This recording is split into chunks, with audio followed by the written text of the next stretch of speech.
സ്നേഹിക്കേണ്ടത്? നാം എങ്ങനെയാണ് യേശുവിനെ സ്നേഹിക്കേണ്ടത്? യോഹന്നാന്റെ സുവിശേഷം 14-ാം അധ്യായം അതിന്റെ 21-ാമത്തെ വാക്യം. യോഹന്നാൻ 14:21 യേശു കർത്താവ് നമ്മൾ യേശുവിനെ സ്നേഹിക്കേണ്ടത് എങ്ങനെയാണെന്ന് ഇപ്രകാരം പറഞ്ഞു. യോഹന്നാൻ 14:21 എൻ്റെ കൽപ്പനകൾ ലഭിച്ച പ്രമാണിക്കുന്നവൻ എന്നെ സ്നേഹിക്കുന്നവനാകുന്നു. എന്നെ സ്നേഹിക്കുന്നവനെ എൻ്റെ പിതാവ് സ്നേഹിക്കുന്നു. ഞാനും അവനെ സ്നേഹിച്ച് അവൻ എന്നെ തന്നെ വെളിപ്പെടുത്തും. ദൈവത്തിന് സ്തോത്രം. അപ്പം യേശു പറയുന്നു, എൻ്റെ കൽപ്പനകൾ ലഭിച്ച പ്രമാണിക്കുന്നവൻ എന്നെ സ്നേഹിക്കുന്നവനാകുന്നു. എന്നെ സ്നേഹിക്കുന്നവനെ എൻ്റെ പിതാവ് സ്നേഹിക്കുന്നു. ഞാനും അവനെ സ്നേഹിച്ച് അവൻ എന്നെ തന്നെ വെളിപ്പെടുത്തും. അപ്പം നാം യേശുവിനെ സ്നേഹിക്കേണ്ടത് എങ്ങനെയാണ്? ദൈവത്തിൻ്റെ കൽപ്പനകളെ അനുസരിച്ചുകൊണ്ട്, കർത്താവിൻ്റെ കൽപ്പനകളെ അനുസരിച്ചുകൊണ്ട്. യോഹന്നാൻ 14:15 യേശു ഇങ്ങനെ വ്യക്തമായിട്ട് പറഞ്ഞു. യോഹന്നാൻ 14:15 നിങ്ങൾ എന്നെ സ്നേഹിക്കുന്നുവെങ്കിൽ എൻ്റെ കൽപ്പനകളെ കാത്തുകൊള്ളും.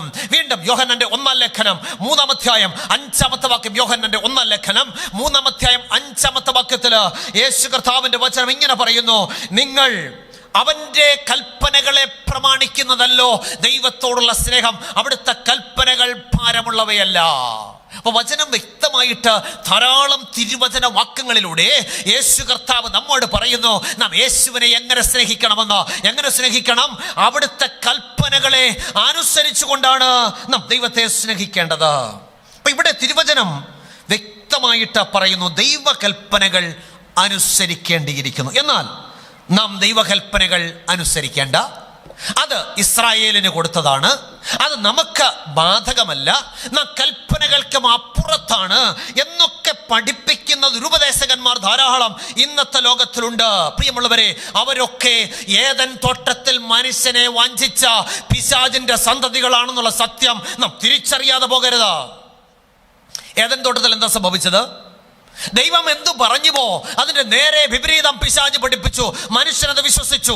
ഇന്നും അനേക കള്ളപ്രവാചകന്മാർ, അനേകം ദുരുപദേഷ്ടക്കന്മാർ ഇരുന്നു കൊണ്ട് എന്താ പറയുന്നത്? ദൈവകൽപ്പനകൾ നമുക്ക് വേണ്ട, ദൈവകൽപ്പനകൾ നമ്മോടുള്ള ബന്ധത്തിൽ പറഞ്ഞതല്ല, അത് ഇസ്രായേലിനോടുള്ള ബന്ധത്തിൽ പറഞ്ഞതാണ്, നമുക്ക് ബാധകമല്ല, നമുക്ക് തോന്നിയതുപോലെ ജീവിക്കാം എന്നൊക്കെ പറയുന്ന ദുരുപദേശകന്മാർ ഇവർ ഏദൻ തോട്ടത്തിൽ ആദമിനെ ഹവ്വയും വഞ്ചിച്ച പിശാചിന്റെ സന്തതികളാണെന്നുള്ള സത്യം നാം മറന്നു പോകരുത്. യോഹന്നാൻ 8:44 അവരെ കുറിച്ച് ഇങ്ങനെ പറയുന്നു. യോഹന്നാൻ 8:44 പിശാച് ആദി മുതൽ കുലപാതകനും പോഷ്ക് പറയുന്നവനും അതിൻ്റെ അപ്പനുമാകുന്നു. അപ്പൊ അപ്പന്റെ ഗുണം മക്കൾ കാണിക്കാതിരിക്കത്തില്ല. പിശാച് ആദി മുതൽ കുലപാതകനും പോഷ്ക് പറയുന്നവനും അതിൻ്റെ അപ്പനുമാകുന്നു. നമ്മുടെ നാട്ടിലൊരു പഴഞ്ചൊല്ലുണ്ട്, അപ്പന് പിറന്നാൽ അപ്പടിയിരിക്കും. അതുകൊണ്ടാണ് നാം ഈ അപ്പന്റെ പ്രമാണമൊന്നും അനുസരിക്കേണ്ട, മറ്റേ അപ്പൻ പറയുന്നത് കേട്ടാൽ മതിയെന്ന് അനേകർ പഠിപ്പിക്കുന്നത്. ദൈവത്തിന് സ്തോത്രം. കർത്താവിനെ കൈക്കൊള്ളുന്നവൻ കർത്താവിൻ്റെ വചനങ്ങളെ കൈക്കൊള്ളും. ദൈവത്തിന്റെ വചനം വ്യക്തമായിട്ട് പറയുന്നു, കർത്താവിനെ കൈക്കൊള്ളുന്നവൻ എന്ത് ചെയ്യും? കർത്താവിന്റെ വചനങ്ങളെ കൈക്കൊള്ളും. ബഥാന്യയിലെ ഭവനത്തിൽ യേശു പാർത്തു. എന്താ കാരണം? ബഥാന്യയിലെ ഭവനം യേശുവിനെ കൈക്കൊണ്ടു, യേശുവിന്റെ വചനത്തെ കൈക്കൊണ്ടു. ലൂക്കോസ് 10:39 വായിക്കുന്നത്, അവർക്ക് മറിയ എന്നൊരു സഹോദരി ഉണ്ടായിരുന്നു. അവൾ യേശുവിന്റെ കൽക്കലിരുന്ന് അവിടുത്തെ വചനം കേട്ടുകൊണ്ടിരുന്നു. അപ്പൊ യേശു നമ്മുടെ വീട്ടിൽ പാർക്കണമെങ്കിൽ നാം യേശുവിനെ സ്നേഹിച്ച് യേശുവിൻ്റെ വചനം അനുസരിക്കണം. അതുകൊണ്ടാണ് ബഥാന്യയിലെ ഭവനത്തിൽ യേശു പാർത്തത്. എന്നാൽ ഇന്നത്തെ തലമുറകൾ എങ്ങനെ ഇരിക്കുന്നു? കർത്താവിനെ ഞങ്ങൾക്ക് വേണം, കർത്താവ് തരുന്ന അനുഗ്രഹങ്ങളെല്ലാം ഞങ്ങൾക്ക് വേണം, പക്ഷെ കർത്താവ് പറയുന്നതൊന്നും ഞങ്ങൾ കേൾക്കത്തില്ല. കാരണം കർത്താവ് പറഞ്ഞതെല്ലാം ഇസ്രായേലിനുള്ള ബന്ധത്തിൽ പറഞ്ഞതാണ്, നമുക്കത് ബാധകമല്ല, നാം കൽപ്പനകൾക്ക് അപ്പുറത്താണ് എന്നൊക്കെ പഠിപ്പിക്കുന്ന ആമേൻ ദുരുപദേശകന്മാർ ലോകത്തിലുണ്ട്. തന്നെയുമല്ല, നമ്മൾ ഏത് രാജ്യത്ത് ചെല്ലുന്നുവോ അവിടുത്തെ സർക്കാർ പറയുന്ന അനുസരിച്ച് ആരാധിച്ചാൽ മതി എന്നൊക്കെ പറയുന്ന ആമേൻ കള്ളപ്രവാചകന്മാർ, ദുരുപദേശകന്മാർ ഇന്നത്തെ ലോകത്തിലുണ്ട്. അവരെ കുറിച്ച് തിരുവചനം ഇങ്ങനെ പറയുന്നു. യോഹന്നാൻ 8:44 യോഹന്നാൻ 8:44 നിങ്ങൾ പിശാചെന്ന പിതാവിന്റെ മക്കൾ. എത്ര വ്യക്തമാണ്! നിങ്ങൾ പിശാചെന്ന പിതാവിന്റെ മക്കൾ. നിങ്ങളുടെ പിതാവിന്റെ മോഹങ്ങളെ ചെയ്യുവാനും ഇച്ഛിക്കുന്നു. അവൻ ആദ്യം മുതൽ കൊലപാതകനാകുന്നു. അവനിൽ സത്യമില്ലായ്ക കൊണ്ട് അവൻ സത്യത്തിൽ നിൽക്കുന്നതുമില്ല. അവൻ പോഷ്ക് പറയുമ്പോൾ അവൻ ഭോഷ്ക് പറയുമ്പോൾ സ്വന്തത്തിൽ നിന്ന് എടുത്തു പറയുന്നു. അവൻ ഭോഷ്ക് പറയുന്നവനും അതിൻ്റെ അപ്പനുമാകുന്നു. വചനം വളരെ വ്യക്തമായിട്ട് പറയുന്നു, ദൈവകൽപ്പനകൾക്കെതിരെ സംസാരിക്കുന്നവൻ പിശാചിന്റെ സന്തതിയാകുന്നുവെന്ന്. ഇത്തരക്കാരുടെ വീട്ടിൽ യേശുവിന് പാർക്കുവാൻ സാധ്യമല്ല. പ്രിയമുള്ളവരെ, ശരിക്കും മനസ്സിലാക്കണം, നമ്മുടെ വീട്ടിൽ യേശു പാർക്കണമെങ്കിൽ നാം യേശുവിനെ കൈക്കൊണ്ട് യേശുവിൻ്റെ വചനം അനുസരിക്കണം. എന്നാൽ യേശുവിൻ്റെ വചനം ഞങ്ങൾക്ക് വേണ്ട എന്ന് പറയുന്നവരുടെ വീട്ടിൽ യേശുവിനെ പാർക്കുവാനായിട്ട് സാധ്യമല്ല. യേശു നമ്മുടെ വീട്ടിൽ പാർക്കണമെങ്കിൽ നമ്മുടെ വീടുകളും നാം ആകുന്ന വീടുകളും യേശുവിനെ പാർക്കുവാൻ പറ്റിയ വീടുകളായിട്ട് മാറണം. ഒന്നാമതായിട്ട് യേശു അബ്രഹാമിന്റെ വീട്ടിൽ പാർത്തു. എന്താ കാരണം? അബ്രഹാമിന്റെ വീട്ടിൽ ആരാധനയുണ്ടായിരുന്നു. യേശു സക്കായിയുടെ വീട്ടിൽ പാർത്തു. എന്താ കാരണം? സക്കായി ബന്ധപ്പെട്ട് തെറ്റായ സ്ഥാനമാനങ്ങളിൽ നിന്ന് താഴേക്ക് ഇറങ്ങി വന്ന് മാനസാന്തരപ്പെട്ട് സന്തോഷത്തോടെ യേശുവിനെ കൈക്കൊണ്ടു. യേശു ബഥാന്യയിലെ വീട്ടിൽ പാർത്തു. എന്താ കാരണം? അവർ യേശുവിന്റെ വചനത്തെ കൈക്കൊണ്ടു, യേശുവിനെ സ്നേഹിച്ചു. ദൈവത്തിന് സ്തോത്രം. അപ്പൊ നമ്മുടെ വീട്ടിൽ യേശു പാർക്കുവാൻ തക്കവണ്ണം നമ്മുടെ വീടുകൾ ഇപ്രകാരം രൂപാന്തരപ്പെട്ട വീടുകളായിട്ട് മാറിയിട്ടുണ്ടോ? പ്രിയമുള്ളവരെ, നാം മനസ്സിലാക്കേണ്ടത് ഒരു വലിയ പരമാർത്ഥം, എല്ലാ കാലത്തും ദൈവം നമ്മോട് കൂടെ പാർക്കുവാൻ ആഗ്രഹിക്കുന്ന കർത്താവാണ്. എന്ന് പറഞ്ഞാൽ പഴയ നിയമകാലത്തും പുതിയ നിയമകാലത്തും എല്ലാം കർത്താവ് നമ്മോട് കൂടെ പാർക്കുവാൻ ആഗ്രഹിക്കുന്ന കർത്താവാണ്. അങ്ങനെയെങ്കിൽ ചോദ്യം, പഴയ നിയമകാലത്ത് ദൈവം എങ്ങനെയാണ് തൻ്റെ ജനത്തോടു കൂടെ പാർത്തത്? അപ്പൊ തൻ്റെ ജനത്തോടുകൂടെ പാർക്കുവാൻ ആഗ്രഹിച്ച ദൈവം അവരോട് ഇപ്രകാരം പറഞ്ഞു. പുറപ്പാട് പുസ്തകം അതിൻ്റെ 25-ാം അധ്യായം 8-ാമത്തെ വാക്യം. പുറപ്പാട് 25:8. ഞാൻ അവരുടെ നടുവിൽ വസിപ്പാൻ അവർ എനിക്ക് ഒരു വിശുദ്ധ മന്ദിരം ഉണ്ടാക്കണം. അപ്പൊ എന്തുകൊണ്ടാണ് ദൈവം ഇപ്രകാരം തന്നെ ജനത്തോട് പറഞ്ഞത്? ഞാൻ അവരുടെ നടുവിൽ വസിപ്പാൻ അവർ എനിക്കൊരു വിശുദ്ധ മന്ദിരം ഉണ്ടാക്കണം എന്ന് പറഞ്ഞാൽ തൻ്റെ ജനത്തോടൊപ്പം പാർക്കുവാൻ ആഗ്രഹിച്ച ദൈവം പറയുകയാണ്, അവർ എനിക്കൊരു വിശുദ്ധ മന്ദിരം ഉണ്ടാക്കണം. അപ്പൊ തൻ്റെ ജനത്തിന്റെ നടുവിൽ വസിപ്പാൻ ഉണ്ടാക്കുവാൻ ദൈവം പറഞ്ഞ വിശുദ്ധ മന്ദിരത്തിന് 3 പ്രധാനപ്പെട്ട ഭാഗങ്ങൾ ഉണ്ടായിരുന്നു. 1 പ്രാകാരം, 2 വിശുദ്ധ സ്ഥലം, 3 അതിവിശുദ്ധ സ്ഥലം. ഇതിൽ അതിവിശുദ്ധ സ്ഥലത്താണ് ദൈവം തൻ്റെ സിംഹാസനം വെച്ച് തൻ്റെ ജനത്തോടുകൂടെ പാർത്തത്. ശ്രദ്ധിച്ച് മനസ്സിലാക്കണം, അതിവിശുദ്ധ സ്ഥലത്താണ് ദൈവം തൻ്റെ സിംഹാസനം വെച്ച് തൻ്റെ ജനത്തോടുകൂടെ പാർത്തത്. ആ സിംഹാസനത്തിന്റെ പ്രത്യേകതകളെ കുറിച്ച് തിരുവചനത്തിൽ ഇങ്ങനെ പറയുന്നു. പുറപ്പാട് പുസ്തകം 25-ാം അധ്യായം അതിൻ്റെ 10-ാമത്തെ വാക്യം. ഖദിരമരം കൊണ്ട് ഒരു പെട്ടകം ഉണ്ടാക്കണം. അതിന് 2.5 മുഴം ഉയരവും 1.5 മുഴം വീതിയും 1.5 മുഴം ഉയരവും വേണം. അപ്പൊ നോക്കി, ഖദിരമരം കൊണ്ടൊരു പെട്ടകം ഉണ്ടാക്കണം. അതിന് 2.5 മുഴം നീളവും 1.5 മുഴം ഉയരവും 1.5 മുഴം വീതിയും വേണം. വീണ്ടും പുറപ്പാട് പുസ്തകം 25-ാം അധ്യായത്തിന്റെ 21, 22 വാക്യങ്ങൾ ഇങ്ങനെ വായിക്കുന്നു. കൃപാസനത്തെ പെട്ടകത്തിന്മീതെ വെക്കണം. അവിടെ ഞാൻ നിനക്ക് പ്രത്യക്ഷനായി. ഞാൻ തരുവാനിരിക്കുന്ന കൃപാസനത്തെ പെട്ടകത്തിന്മീതെ വെക്കണം. ഞാൻ തരുവാനിരിക്കുന്ന സാക്ഷ്യം പെട്ടകത്തിനകത്ത് വെക്കണം. അവിടെ ഞാൻ നിനക്ക് പ്രത്യക്ഷനായി. പെട്ടകത്തിന്മീതെ നിൽക്കുന്ന 2 കെരൂബുകളുടെ മധ്യത്തിൽ നിന്നും ഇസ്രായേൽ മക്കൾക്കായി അവരോട് കൽപ്പിക്കാനിരിക്കുന്ന സകലവും ഞാൻ നിന്നോട് അരുളി ചെയ്യും. അപ്പൊ ദൈവം എന്താ പറഞ്ഞത്? നീ ഖദിരമരം കൊണ്ടൊരു പെട്ടകം ഉണ്ടാക്കണം. ദൈവം തരുന്ന സാക്ഷ്യം, ദൈവത്തിന്റെ 10 കൽപ്പനയാകുന്ന സാക്ഷ്യം പെട്ടകത്തിനകത്ത് വെക്കണം. എന്നിട്ട് പെട്ടകത്തിന്റെ മുകളിൽ 2 കെരൂബുകളെ ഉണ്ടാക്കണം. ഈ കെരൂബുകളുടെ നടുക്ക് നിന്നുകൊണ്ട് ഇസ്രായേൽ മക്കളോട് അരുളി ചെയ്യുവാനുള്ള കാര്യങ്ങളൊക്കെ ദൈവം മോശയോട് അരുളി ചെയ്യുമെന്ന് ദൈവം പറഞ്ഞു. അപ്പൊ ദൈവം എവിടെയാണ് പഴയ നിയമകാലത്ത് വസിച്ചത്? ദൈവത്തിന്റെ 10 കൽപ്പനയാകുന്ന ന്യായപ്രമാണം ഇട്ടുവെച്ച പെട്ടകത്തിന്റെ മുകളിലുള്ള കൃപാസനത്തിലാണ് ദൈവം വസിച്ചത്. എന്ത് മനസ്സിലായി?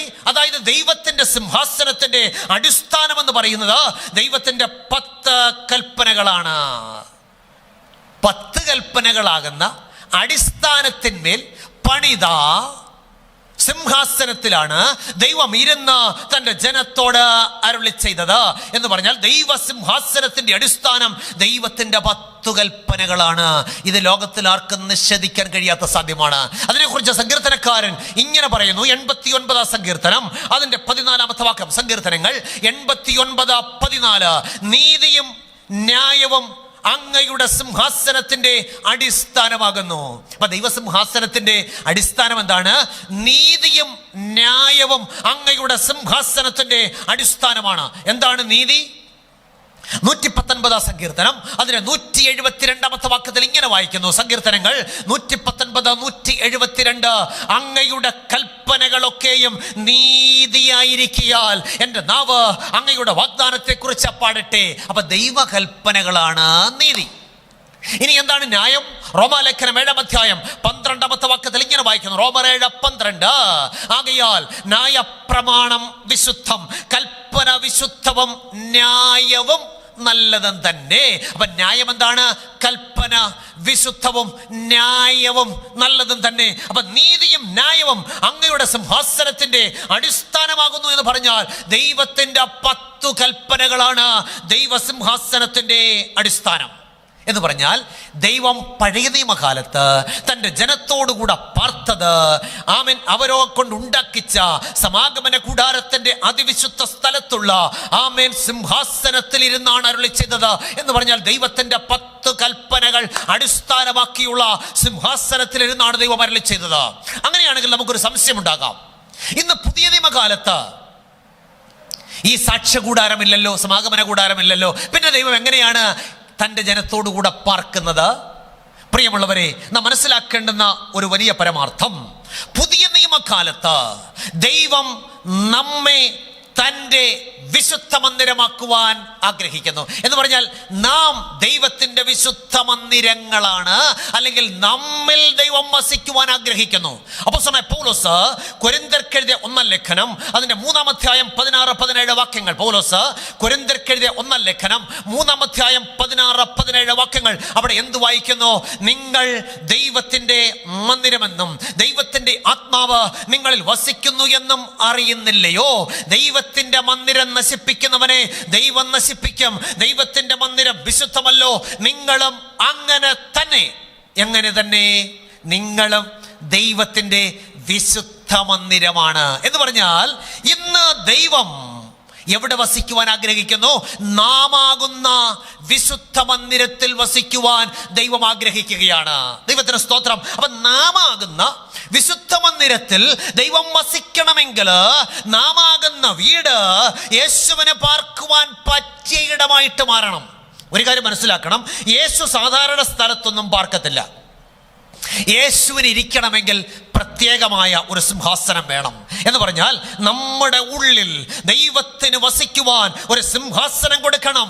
ആ സിംഹാസനത്തിന്റെ അടിസ്ഥാനത്തിന് പുതിയ നിയമകാലത്ത് മാറ്റമുണ്ടോ? പഴയ നിയമകാലത്ത് ഉറച്ചിരുന്നതും പഴയ നിയമകാലത്ത് ഇളകിപ്പോകുന്നതുമായ സിംഹാസനമല്ല ദൈവത്തിനുള്ളത്. പിന്നെയോ, ആമേൻ, സങ്കീർത്തനങ്ങളിൽ നമ്മൾ വായിക്കുന്നത്, ദൈവമേ അങ്ങയുടെ സിംഹാസനം എന്നും എന്നേക്കുമുള്ളത് എന്ന് പറഞ്ഞാൽ പഴയ നിയമകാലത്ത് ഉറച്ചിരുന്നതും ഇന്ന് ഇളകിപ്പോകുന്നതുമായ സിംഹാസനമല്ല ദൈവത്തിനുള്ളത്. പിന്നെയോ, അത് എന്നും എന്നേക്കും സ്ഥിരമായ സിംഹാസനമാണ്. ദൈവത്തിന് സ്തോത്രം. അങ്ങനെയാണെങ്കിൽ ദൈവത്തിന് നമ്മിൽ വസിക്കുവാൻ പറ്റിയ ഒരിടം, സിംഹാസനം വെക്കുവാൻ ഒരിടം വേണം. അപ്പൊ എന്റെ ചോദ്യം, പുതിയ നിയമകാലത്ത് ദൈവം തന്റെ സിംഹാസനത്തെ നമ്മുടെ ഉള്ളിൽ വെക്കുമ്പോൾ ദൈവസിംഹാസനത്തിന്റെ അടിസ്ഥാനത്തിന് മാറ്റം വരുമോ? ദൈവസിംഹാസനത്തിന്റെ അടിസ്ഥാനത്തിന് ഒരു കാലത്തും മാറ്റമില്ല. അതുകൊണ്ടാണ് ദൈവം തന്റെ ജനവുമായിട്ട് പുതിയ നിയമം ചെയ്യുമ്പോൾ ഇപ്രകാരം പറഞ്ഞത്. എബ്രായ ലേഖനം 8-ാം അധ്യായം അതിന്റെ 8 മുതൽ 10 വരെയുള്ള വാക്യങ്ങൾ. എബ്രായ ലേഖനം 8-ാം അധ്യായം 8 മുതൽ 10 വരെ എന്ത് വായിക്കുന്നു? ഞാൻ ഇസ്രായേൽ ഗൃഹത്തോടും യഹൂദ ഗൃഹത്തോടും പുതിയൊരു നിയമം ചെയ്യുന്ന കാലം വരുമെന്ന് കർത്താവിന്റെ അരുളപ്പാട്. ഞാൻ അവരുടെ പിതാക്കന്മാരെ കൈക്ക് പിടിച്ച് മിസ്രയീം ദേശത്ത് നിന്ന് കൊണ്ടുവന്ന നാളിൽ അവരോട് ചെയ്ത നിയമം പോലെയല്ല. അവർ എൻ്റെ നിയമത്തിൽ നിലനിന്നില്ല, ഞാൻ അവരെ ആദരിച്ചതുമില്ല എന്ന് കർത്താവിന്റെ അരുളപ്പാട്. അതുകൊണ്ട് ഈ കാലം കഴിഞ്ഞ ശേഷം ഞാൻ അവരോട് ചെയ്യുന്ന, ഇസ്രായേൽ ഗൃഹത്തോട് ചെയ്യുന്ന, ആമേൻ, പുതിയ നിയമം ഇങ്ങനെയാകുന്നു. എങ്ങനെയാകുന്നു? ഞാൻ എൻ്റെ ന്യായപ്രമാണം അവരുടെ ഉള്ളിലാക്കി അവരുടെ ഹൃദയങ്ങളിൽ എഴുതും. ഞാൻ അവർക്ക് ദൈവമായും അവർ എനിക്ക് ജനമായും ഇരിക്കും. ദൈവത്തിന് സ്തോത്രം. എന്ത് മനസ്സിലായി? അതായത് പുതിയ നിയമകാലത്ത് ദൈവം നമ്മുടെ ഉള്ളിൽ വസിക്കണമെങ്കിൽ ദൈവത്തിന്റെ ന്യായപ്രമാണമാകുന്ന 10 കൽപ്പനകൾ നമ്മുടെ ഹൃദയത്തിന്റെ അകത്തളത്തിൽ എഴുതണം. അങ്ങനെ എഴുതിയാൽ മാത്രമേ ദൈവത്തിന് നമ്മുടെ ഉള്ളിൽ വസിക്കാൻ സാധിക്കത്തുള്ളൂ. കാരണം ദൈവസിംഹാസനത്തിന്റെ അടിസ്ഥാനം എന്ന് പറയുന്നത് ദൈവത്തിന്റെ 10 കൽപ്പനകളാണ്. നീതിയും ന്യായവും അങ്ങയുടെ സിംഹാസനത്തിന്റെ അടിസ്ഥാനമാകുന്നു. പ്രിയമുള്ളവരെ, ചോദിക്കട്ടെ, യേശുവിന് വസിക്കുവാൻ പറ്റിയ പരുവത്തിൽ നമ്മുടെ ഉള്ളിൽ ദൈവത്തിന്റെ ന്യായപ്രമാണം എഴുതപ്പെട്ടിട്ടുണ്ടോ? ദൈവം തന്റെ വിശുദ്ധ മന്ദിരമായി നമ്മുടെ ഹൃദയത്തിൽ വസിക്കണമെങ്കിൽ ദൈവത്തിന്റെ 10 കൽപ്പനകൾ നമ്മുടെ ഉള്ളിൽ എഴുതേണ്ടത് ആവശ്യമാണ്. എന്നാൽ ഈ പ്രമാണം ഞങ്ങൾക്കുള്ളതല്ല. ഈ പ്രമാണം ഇസ്രായേലിന് കൊടുത്തതാണ്. ഞങ്ങൾ പ്രമാണത്തിനും അപ്പുറത്താണ്, നാം അത് അനുസരിക്കേണ്ട കാര്യമില്ല എന്നുള്ള പിശാചിന്റെ ഉപദേശത്തിൽ നമ്മൾ വീണു പോകുന്നുവെങ്കിൽ യേശു കർത്താവിന് നമ്മുടെ ഉള്ളിൽ വസിക്കുവാൻ സാധ്യമല്ല. ദൈവത്തിന് സ്തോത്രം. അപ്പൊ യേശു എന്തുകൊണ്ടാണ് അബ്രഹാമിന്റെ വീട്ടിൽ പാർത്തത്? അബ്രഹാമിന്റെ വീട്ടിൽ യേശു പാർത്തതിന്റെ കാരണം അബ്രഹാമിന്റെ വീട്ടിൽ ആരാധനയുണ്ടായിരുന്നു. സക്കായിയുടെ വീട്ടിൽ യേശു പാർത്തു. എന്തുകൊണ്ട് യേശു സക്കായിയുടെ വീട്ടിൽ പാർത്തു? സക്കായി തെറ്റായ സ്ഥാനമാനങ്ങളെ വിട്ടിട്ട് ബന്ധപ്പെട്ടിറങ്ങി യേശുവിനെ സന്തോഷത്തോടെ കൈക്കൊണ്ടു. 3, ബഥാന്യയിലെ വീട്ടിൽ യേശു പാർത്തു. എന്തുകൊണ്ട്? അവർ യേശുവിനെ സ്നേഹിക്കുകയും യേശുവിന്റെ വചനം അനുസരിക്കുകയും ചെയ്തു. ഇനി നാം ആകുന്ന ഭവനത്തിൽ യേശു പാർക്കണമെങ്കിൽ, ആമേൻ, നമ്മുടെ ഹൃദയത്തിന്റെ അകത്തളത്തിൽ ദൈവത്തിന്റെ 10 കൽപ്പനയാകുന്ന ന്യായപ്രമാണം എഴുതണം. എങ്കിൽ മാത്രമേ ദൈവത്തിന് തന്റെ സിംഹാസനം അവിടെ വെക്കുവാൻ സാധ്യമായി തീരുകയുള്ളൂ.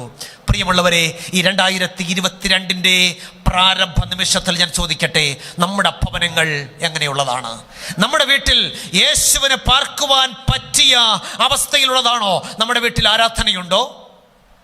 നാം തെറ്റായ സ്ഥാനമാനങ്ങളെ വിട്ട് മാനസാന്തരപ്പെട്ട് യേശുവിനെ സന്തോഷത്തോടെ സ്വീകരിക്കുന്നവരാണോ? നാം യേശുവിനെ സ്നേഹിച്ച് യേശുവിന്റെ വചനത്തെ, ദൈവകൽപ്പനകളെ ഉൾക്കൊള്ളുന്നവരാണോ? അങ്ങനെയാണെങ്കിൽ യേശു നമ്മുടെ വീട്ടിൽ പാർക്കുവാനായിട്ടിടയായിത്തീരും. ഈ 2022 ദൈവം നമുക്ക് ദാനം തന്നിരിക്കുന്നുവെങ്കിൽ ഈ പ്രാരംഭ ശബത്തില് നമുക്കൊരു നല്ല തീരുമാനമെടുക്കാം. കർത്താവേ, ഞാനിതാ എന്നെ എൻ്റെ കർത്താവിൻ്റെ കരങ്ങളിലേക്ക് സമർപ്പിക്കുന്നു.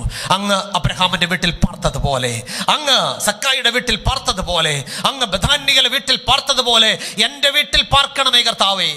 അതിനെൻ്റെ ഭവനത്തെ കർത്താവ് ഒരുക്കണമേ. കഴിഞ്ഞ നാളുകൾ വന്നുപോയ പാപത്തിൻ്റെ വശങ്ങളെ മനസ്സിലാക്കിയിട്ട് ആ പാപത്തിൻ്റെ വഴികളെ വിട്ടുകളഞ്ഞിട്ട് ഒരു പുതിയ ഹൃദയമുള്ളവരായി, ദൈവത്തിൻ്റെ പ്രമാണം നമ്മുടെ ഉള്ളിൽ എഴുതപ്പെട്ടവരായി, ആമേൻ, ഇന്ന് പകൽക്കാലം യേശു കർത്താവിൻ്റെ കരങ്ങളിലേക്ക് സമർപ്പിക്കുന്നുവെങ്കിൽ, ആമേൻ, അവിടെ നമ്മുടെ ഹൃദയങ്ങളിൽ തൻ്റെ പ്രമാണത്തെ എഴുതുകയും, ആമേൻ, അവിടുത്തെ സിംഹാസനം നമ്മുടെ ഉള്ളിൽ വയ്ക്കുകയും ചെയ്യും. അങ്ങനെയെങ്കിൽ നമുക്ക് എന്ത് മാറ്റം വരും? അബ്രഹാമിന്റെ വീട്ടിൽ യേശു കയറിയപ്പോൾ, ആമേൻ, 100ാമത്തെ വയസ്സിൽ അബ്രഹാമിനൊരു സന്തതിയെ ലഭിച്ചു. എന്ന് പറഞ്ഞാൽ വാഗ്ദത്ത സന്തതിയെ ലഭിച്ചു. സക്കായിയുടെ വീട്ടിൽ യേശു കടന്നപ്പോൾ എന്ത് ഭരിച്ചു? വാഗ്ദത്ത സന്തതിയിലൂടെ രക്ഷ അവന്റെ ഭവനത്തിന് വന്നു. ബഥാന്യയിലെ വീട്ടിൽ യേശു വന്നപ്പോൾ എന്ത് സംഭവിച്ചു? മരിച്ചു നാറ്റം വച്ചിരുന്ന ലാസറിനെ ഉയർത്തെഴുന്നേൽപ്പിക്കുവാനായിട്ടിടയായി തീർന്നു. എന്ത് മനസ്സിലായി പ്രിയമുള്ളവരെ? നമുക്കൊരു വാഗ്ദത്ത സന്തതിയെ നൽകിയിട്ടുണ്ട്. ഈ വാഗ്ദത്ത സന്തതി നമ്മുടെ ഉള്ളിൽ ഉരുവാകണം. ഈ വാഗ്ദത്ത സന്തതി, ആമേൻ, നമ്മുടെ ഭവനത്തിൽ വസിക്കണം. ഈ വാഗ്ദത്ത സന്തതി നമ്മുടെ ഭവനത്തിൽ വസിച്ചാൽ നമുക്ക് രക്ഷയുണ്ട്. ഈ വാഗ്ദത്ത സന്തതിയിൽ നാം ആശ്രയിച്ചാൽ മരണത്തെ അതിജീവിച്ച് ഉയർന്നെഴുന്നേൽക്കുവാൻ നമുക്ക് സാധിക്കും. 2022 ദൈവം നമുക്ക് ശേഷിപ്പിക്കുന്നെങ്കിൽ, പ്രിയമുള്ളവരെ, നല്ല തീരുമാനമെടുക്കാം. നമ്മെ തന്നെ കർത്താവിൻ്റെ കരങ്ങളിലേക്ക് ഏൽപ്പിക്കാം. ഇന്ന് കേട്ട വചനം നമുക്ക് ശിക്ഷാവധിക്ക് കാരണമാകാതെ നാം യേശുവിനെ നമ്മുടെ ഭവനത്തിൽ സ്വീകരിക്കുന്നവരായി, അബ്രഹാമിൻ്റെ വീട്ടിൽ ദൈവം പാർക്കുവാനിടയായതുപോലെ, സക്കായുടെ വീട്ടിൽ പാർക്കാനിടയായതുപോലെ, ബഥാന്യയിലെ ഭവനത്തിൽ പാർക്കാനിടയായതുപോലെ, ആ ഭവനത്തിനുണ്ടായിരുന്ന യോഗ്യതകൾ നമ്മുടെ ഭവനത്തിനും ഉണ്ടാകുവാൻ തക്കവണ്ണം മാനസാന്തരത്തിൻ്റെ നല്ല അനുഭവത്തിലേക്ക് നമുക്ക് കടന്നു വരാം. അതിന് കർത്താവ് സഹായിക്കട്ടെ. എത്ര പേർ തീരുമാനമെടുക്കും? ഞാൻ പ്രാർത്ഥിക്കാനായിട്ട് പോവുകയാണ്. പ്രിയമുള്ളവരെ, ആദ്യത്തെ ശബത്ത്, 2022 ആദ്യത്തെ ശബത്ത് നല്ല തുടക്കമാകട്ടെ. കർത്താവേ, ഈ 2022 ഞാൻ എന്നെ തന്നെ ഇതാ എൻ്റെ കർത്താവിൻ്റെ കരത്തിലേക്ക് സമർപ്പിക്കുന്നു.